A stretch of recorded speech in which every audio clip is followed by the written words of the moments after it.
Assalamualaikum warahmatullahi wabarakatuh. Halo sahabat Insight Konsultan. Pada sesi kali ini kita akan melakukan Q&A di beberapa waktu yang lalu di kuliah WhatsApp dengan tema berdamai dengan masa lalu, sembuhkan luka batinmu. Oke, jangan lupa klik like, komen, share, dan subscribe. Oke, mau tahu kelanjutannya? Yuk tonton selanjutnya. Kali ini kita sudah bersama dengan Bu Lea ya, yang akan menjawab pertanyaan teman-teman di kuliah WhatsApp berdamai dengan masa lalu, sembuhkan luka batinmu.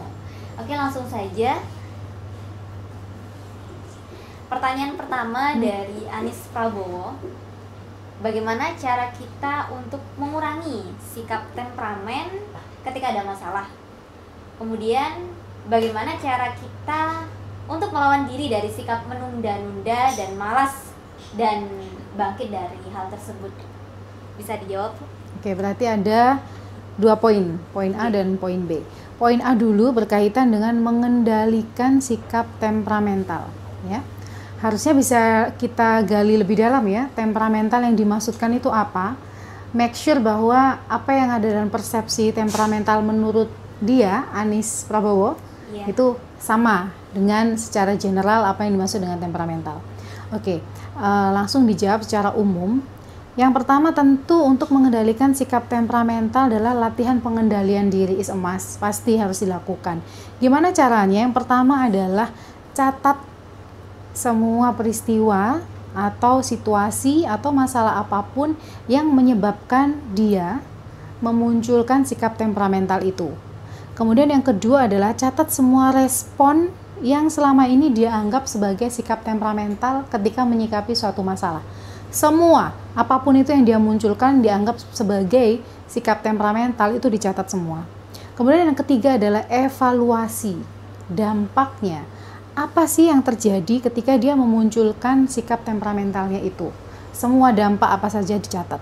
Kemudian yang keempat adalah menulis, mencari atau apapun beragam alternatif respon yang berbeda dari respon yang biasa dia munculkan. Biasanya dia menganggap responnya adalah temperamental, artinya dia harus mencari sebanyak-banyaknya respon yang berbeda dari sikap temperamentalnya itu yang fokus pada solusi. Sebanyak-banyaknya harus dicatat. Kemudian yang kelima adalah tidak langsung merespon setiap stimulus yang dihadapi. Artinya ketika ada stimulus yang datang kepada dia, problem, situasi atau peristiwa apapun, diam dulu ya, menganalisa, kemudian baru merespon sesuai dengan respon yang sudah dibuat yang berbeda dengan sikapnya temperamental itu. Itu adalah cara pengendalian diri yang bisa dia lakukan untuk meminimalisir atau menghilangkan sikap temperamental itu. Selanjutnya tentu yang harus dilakukan adalah take your time, just relax, dan mindfulness. Itu kuncinya. Oke. Kemudian yang kedua adalah bagaimana cara kita melawan diri dari sikap menunda-nunda. Menunda-nunda atau procrastination ya, dimaksud. Oke. Kenapa seseorang itu menunda-nunda? Seringkali ketika seseorang itu menunda-nunda mengerjakan sesuatu atau mencapai sesuatu karena tidak ada goal setting yang jelas. Dia tidak memanage itu dengan baik. Artinya yang harus dilakukan adalah membenahi semuanya. Dia harus menyusun goal settingnya, apa tujuan yang akan dicapai beserta perencanaannya. Karena itu nanti pasti di dalamnya terdapat target waktu dan tata cara atau tahap-tahap bagaimana mencapai semua itu. Jadi harus membreakdown goalnya apa, dia tulis yang besar, mungkin di tengah tujuannya apa, kemudian kapan target waktunya dia akan mencapai itu. Setelah itu susun langkah-langkahnya mulai dari yang sederhana sampai yang kompleks. Dan jangan lupa, setiap keberhasilan kecil harus diapresiasi. Artinya mengapresiasi diri sendiri itu sangat penting. Itu jawabannya. Untuk pertanyaan selanjutnya dari Sehoni. Pertama, saya sering kurang optimis dalam mengambil tindakan. Bagaimana cara mengatasi hal tersebut? Kemudian pertanyaan selanjutnya, bagaimana cara mengajar murid dengan baik supaya si murid itu bisa senang dengan saya? Bisa dijawab. Oke, Sehoni. Yes. Oke, halo Sehoni. Pertama, kurang optimisnya Sehoni ini dalam hal apa? Ya, pada saat apa, dalam hal apa, dan kapan? Itu harus ditelusuri dan dicari dulu akarnya sebetulnya.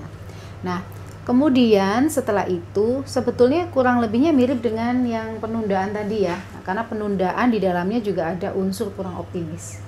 Ini harus dilakukan. Pertama adalah coba bayangkan atau ingat kembali pengalaman-pengalaman berhasil yang pernah dicapai. Itu penting ya, karena bisa membangun mood. Nah, ketika orang lagi kurang semangat, kurang optimis, ketika dia ingat pengalaman berhasil itu akan memacu.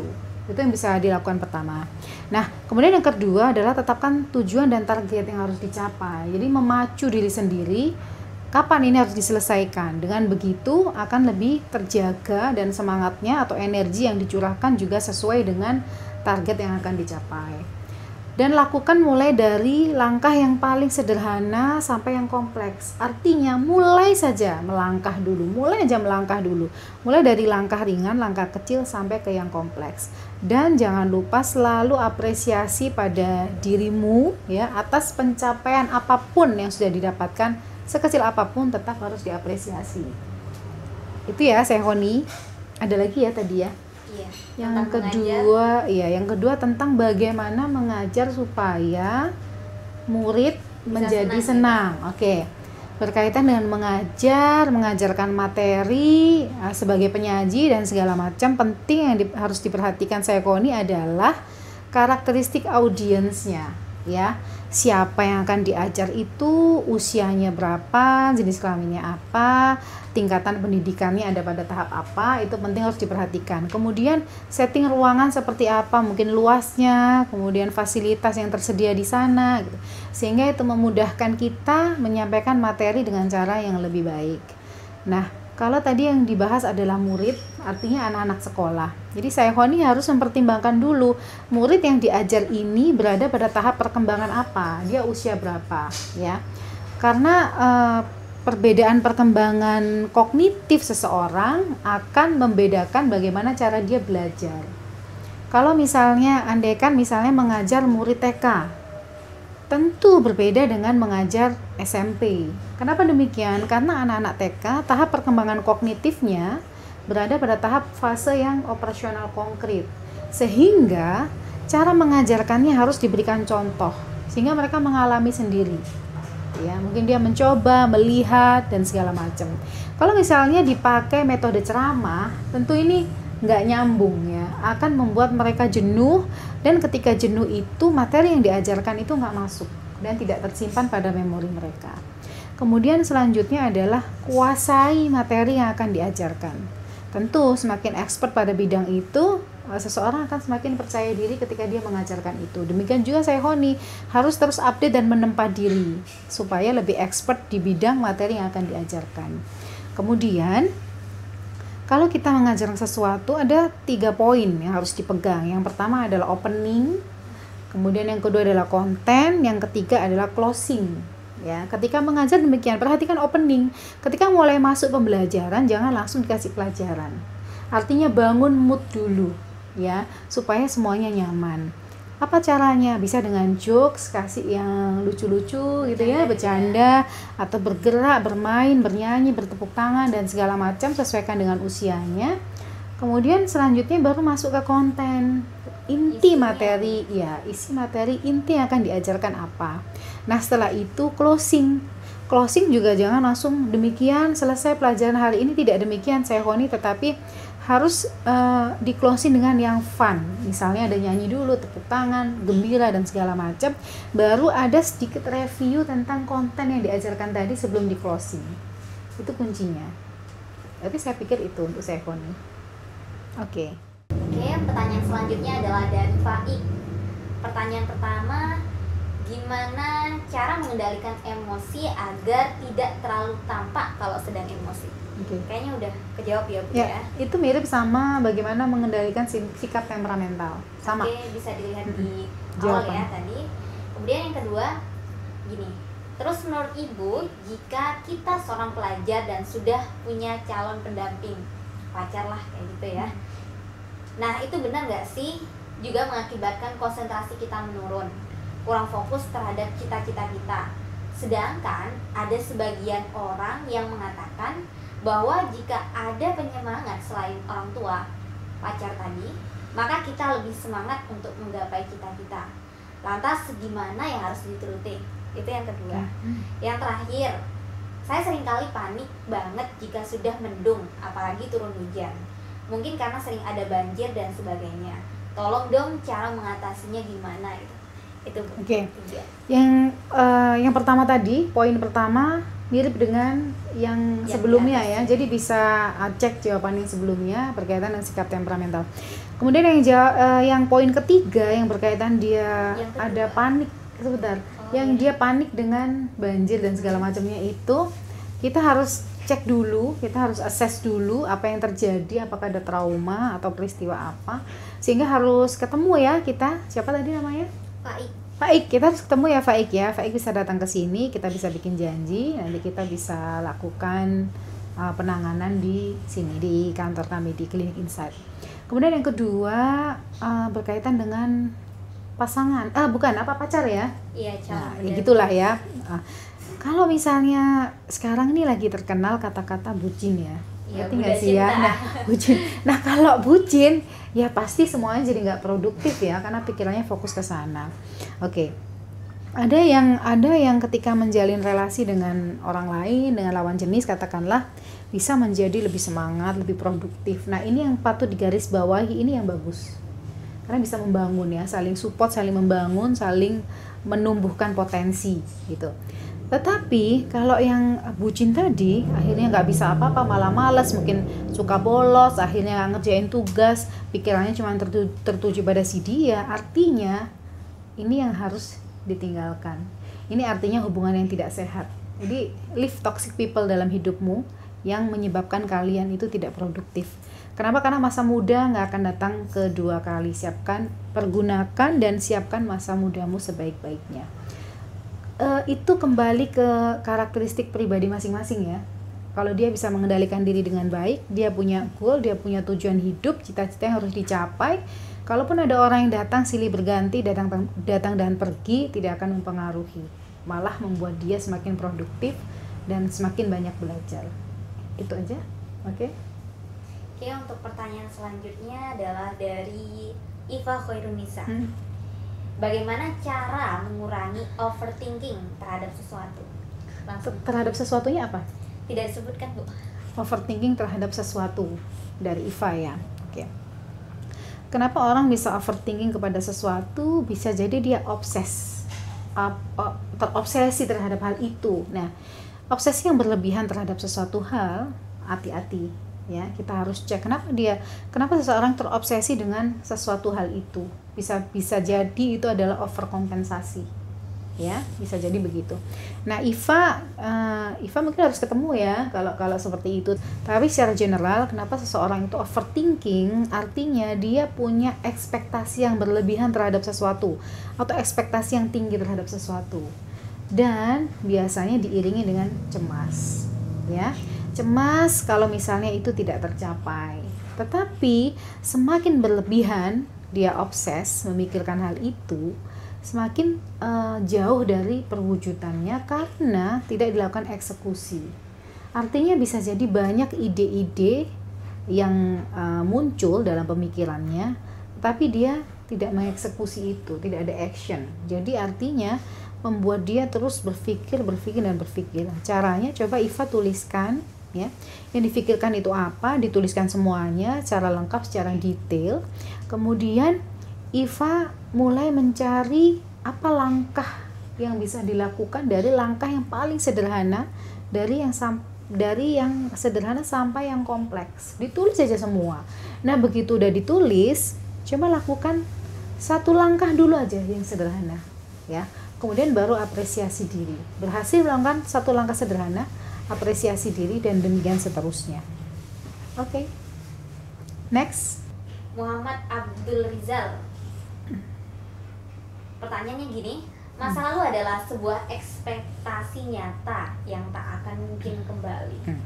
Beredar fakta dan halusinasi yang menjadikannya resah.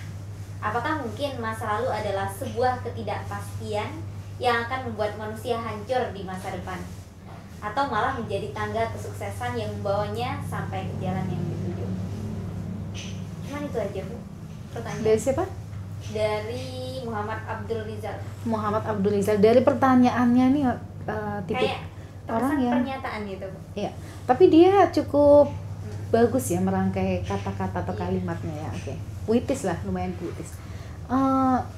Masa lalu, ya.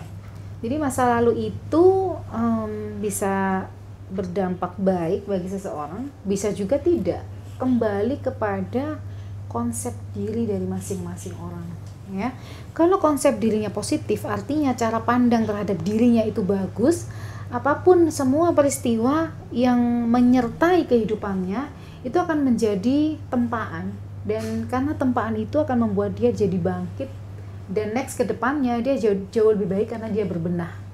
Tetapi kalau yang masa lalu itu dia tidak bisa belajar, tidak bisa mengambil ibroh, tidak bisa mengambil hikmah dari peristiwa terdahulu yang dialami dia, maka konsep dirinya jadi negatif, ya. Akhirnya dia sibuk menyalahkan keadaan yang sudah berlalu. Maka itu berdamai dengan masa lalu, itu merilis semuanya yang telah lalu, kemudian mulai susun lagi langkah sekarang untuk mencapai masa depan. Oke, bagus sekali sebenarnya pernyataannya dari Rizal.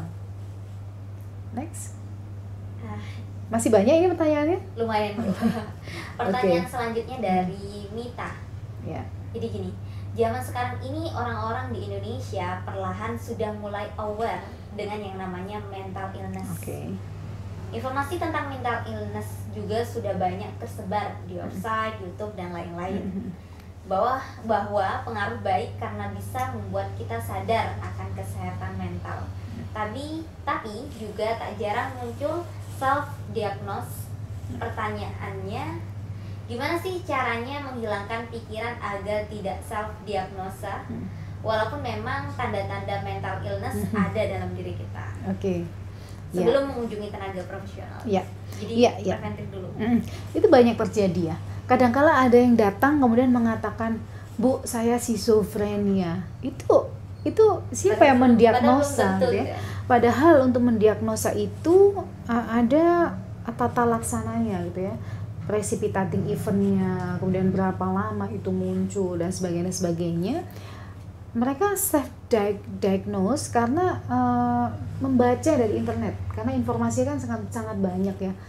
Artinya apa? Kalau misalnya merasa muncul sesuatu dalam diri dan itu intens gitu ya, intens to continue, sehingga membuat seseorang kehilangan aktivitas yang sebelumnya, kehilangan mood yang sebelumnya, kehilangan semangat yang sebelumnya, artinya dia harus cepat mengunjungi tenaga profesional. Ya, artinya tadinya dia punya kesibukan setiap hari, kemudian dia akhirnya jadi males, nggak mau ngapa-ngapain, nggak mau ketemu orang, cuman tiduran aja. Nah itu berarti sesuatu terjadi sama dia. Apa yang harus dia lakukan? Harus cepat cari pertolongan profesional. Jangan cari pertolongan dari Google. Kenapa? Karena semakin banyak tahu informasi, ada mirip-miripnya misalnya sama dia, akhirnya dia semakin khawatir berlebihan. Nah bahayanya pikiran, ya, bahayanya kalau seseorang itu bermain dengan pikiran, it becomes reality. Itu harus hati-hati. Jadi kalau merasa something happen, udah cepat aja langsung cari tenaga profesional, cari solusi. Mungkin sharing dulu sama teman, sharing dulu sama guru, sama dosen, sama ustazah, segala macam yang memungkinkan bisa memberikan informasi lebih jauh. Oke. Untuk pertanyaan selanjutnya dari Claudia, Bu ya. Bagaimana cara mengendalikan emosi yang berlebihan? Kayaknya mirip deh. Mirip ya, mirip dari yang temperamental tadi sama pertanyaan sebelumnya. Bisa dicek. Jadi lanjut aja ya. Ini dari Laila. Bagaimana cara agar kita tidak sungkan terhadap teman atau biasa kepada teman? Saya sulit punya teman banyak. Mohon sarannya, Kak. Gitu. Apa tadi dia? Sungkan, malu sama sungkanan teman. Sama teman. Iya. Kemudian dan dia suka untuk punya teman banyak gitu. Berarti ini dua hal sebetulnya. Kalau dia sungkanan sama teman, saya kepengen tahu tuh sungkannya dalam hal apa? Apakah sungkan menolak ajakan teman yang memberatkan dia, ya? atau sungkan bergaul pada situasi atau lingkungan yang baru, perlu lebih spesifik lagi ya memang ya. Tetapi secara umum, kalau misalnya sungkan menolak, misalnya sungkan menolak ajakan teman karena nggak enak, takut nanti nggak dianggap loyal dan segala macem, bisa pakai teknik komunikasi asertif. Banyak sekali, nanti teman-teman bisa cek, bisa browse teknik komunikasi asertif itu seperti apa. Kemudian kalau misalnya sungkanan karena takut gitu ya, tidak diterima karena dia merasa tidak mudah untuk mencari teman banyak gitu. Oke, mungkin tidak mudah adaptasi di situasi baru. Nah, kenapa itu? Apakah tidak percaya diri atau itu lingkungan yang berbeda? Nah, kalau misalnya itu lingkungan baru yang berbeda, siapa tadi namanya? Sorry. Laili bisa cek itu teman-teman di lingkungan baru itu karakteristiknya mereka seperti apa. Misalnya mulai pelajari dari hobinya mereka aja apa. Ya, misalnya itu adalah gengnya teman kuliner. Artinya setidaknya Laili belajarlah tentang beberapa informasi tentang kuliner. Kenapa? Sehingga ketika masuk di situ, duduk sama mereka, ketika mereka ngobrol paling nggak sedikit nyambung, ya. Jadi nggak kelihatan asing sama sekali. Kan kalau kelihatan asing sama sekali, menjadi different daripada yang lain, itu nggak enak jadinya, nggak bisa masuk dalam pembicaraannya mereka. Nggak nyambung gitu ya? Nyambung. Oke. Ini masih ada lagi Bu. Kurang berapa? Banyak? Tinggal satu orang. Oke, coba. Satu orang tapi pertanyaannya ada 3. Okay. Namanya Izuddin. Pertanyaannya ada 3. Pertama, bagaimana cara mengobati rasa minder, rasa optimis kayak tadi kayaknya. Kedua, merasa kesulitan saat berbicara, apalagi untuk suasana mencairkan suasana, apalagi pas lagi ada acara diskusi. Apa saja kiat-kiatnya untuk berani bicara tapi ilmiah? Pertanyaan ketiga, terus orang yang introvert dan gak introvert itu bagaimana cara mengatasinya sebagai seorang pendidik atau guru? Gimana ya pertanyaannya? Ya. Terus saya agak nangkepnya agak ini. Coba pelan-pelan ya. Yang pertama aja dulu. Yang pertama tadi adalah bagaimana cara mengobati rasa minder? Oke, mengobati rasa minder artinya kurang percaya diri. Iya. Ya. Harus dicari dulu sebabnya. Kenapa dia merasa begitu? Apakah karena dia tidak menguasai materi atau bahan pembicaraan bersama dengan teman-teman itu, gitu ya. Kalau begitu artinya harus menempa diri dengan belajar, ya. Seperti yang sebelumnya tadi dibahas kan. Kalau misalnya itu teman-temannya itu adalah orang-orang kuliner, gitu ya. Harus belajar. Iya, dia jadi minder, nggak pede karena dia tidak menguasai tentang kuliner. Artinya dia harus menempa diri dengan belajar, berbenah diri. Artinya harus begitu. Itu harus dilakukan. Oke. Kemudian bagaimana membuka suasana? Bagaimana? Untuk mencairkan suasana saat diskusi gitu. Terus gimana caranya kita bisa berani bicara tapi ilmiah gitu. Ya. Kalau mencairkan suasana dalam diskusi, artinya mungkin dia menjadi artinya dia menjadi ini ya, figur yang menjadi pusat perhatian, katakanlah begitu ya. Ketika dia menjadi figur pusat perhatian untuk mencairkan suasana, yang tadi yang boleh bahas ada 3 poin kalau kita menjadi sentral ketika dia ada di depan, yaitu opening, content, dan closing. Jadi opening dulu apa? Jokes gitu ya, guyonan atau quotes atau story, melemparkan suatu cerita gitu ya. Nanti akhirnya yang lain diminta menjawab gitu ya, supaya ada koneksi gitu ya antara dia dengan audiens yang lain. Atau bisa jadi apa yang menarik yang akan dilakukan sebelum dia mulai diskusi gitu ya, melempar pertanyaan dulu untuk mengetahui sejauh mana sih pemahaman yang dimiliki oleh teman-teman. Atau lemparkan aja bukti, data dan fakta, misalnya dia menunjukkan grafik gitu ya atau temuan-temuan. Nah, itu akan menjadi pengantar masuk kepada materi diskusi jadi lebih baik. Itu. Kemudian yang ketiga, pertanyaan yang ketiga itu, terus orang yang introvert dan ekstrovert bagaimana cara mengatasinya sebagai seorang pendidik atau guru? Jadi guru ini mengatasi murid yang introvert atau ekstrovert, iya, gitu ya. Maksudnya begitu. Ya. Ya tentu di setting kelas pasti ada macam-macam karakteristiknya siswa kan, karakteristik murid. Itu adalah pinter-pinternya guru, kreatifnya guru untuk bisa memberikan metode pengajaran yang bisa mengakomodasi semua karakteristik anak didik yang ada di kelas. Tentu terus update ilmu tentang pengajaran, kreativitas mengajar dan segala macam. Kalau misalnya introvert atau extrovert, artinya kalau pada setting kelompok, mungkin pada suatu pembelajaran, anak-anak yang extrovert bergantian, jadi dia tidak dibiarkan mengambil kendali di kelas, dia tidak dibiarkan menjadi pemimpin, dan bergantian yang introvert yang dimunculkan idenya, diminta pendapatnya, diberikan tugas lebih di dalam kelas sehingga muncul potensinya. Ya kurang lebih seperti itu yang harus dilakukan. Oke, alhamdulillah pertanyaannya ternyata sudah selesai terjawab di Q&A kali ini. Baru saja kita sudah menjawab pertanyaan dari teman-teman di kuliah WhatsApp. Jika ada pertanyaan yang masih mengganjal, bisa komen di kolom komentar ya. Oke, jangan lupa klik like, komen, share, dan subscribe